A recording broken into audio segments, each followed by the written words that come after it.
Welcome back. આગળ વાત વાવ થરાદની કરીએ. વાવ થરાદમાં કેનાલમાં ગાબડું પડવાનો સિલસિલો યથાવત છે. ધરણીધર તાલુકાના પ્રતાપપુરા ગામે કેનાલમાં ગાબડું પડ્યું.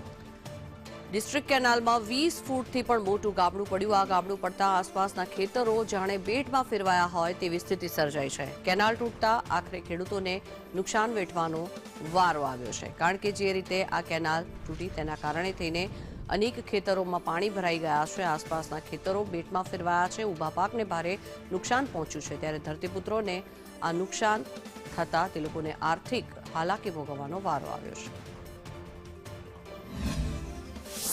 ચોમાસું સિઝન તો ફેલ ગઈ, ખેતરો ભરલ પડ્યા છે, પણ હવે નેર હાજી કરીને પાણી જલ્દી મેલો તો અમારું કોઈ કલ્યાણ થાય. અત્યારે મોટા ભાવના બિયારણ ફૂંકી દીધા છે, ખેતર આમાં કરી ન છે, પણ પાણીનો કોઈ હજી પત્તો નથી સાફ સફાઈ થઈ નથી. પાણી એક દાડો છોડ્યું તો તોડી ન જીપા થઈ, એટલે ભરી ન છું.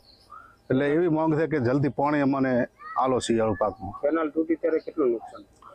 બધું નુકસાન છે ને, 2 બોટા ભરી ન છું. એક દાડો પાણી છોડ્યું તો પાછું તૂટી ગયું. પાણીથી ભરાઈ ગયા છે. આપણે પાણી ચાલુ કર્યું હજી થઈ જાય. હજી કોઈ હમણાં તૂટલ પડી છે, કોઈ કોમ કરનારા કોઈ હમણાં લબણો વાતા છે નહીં.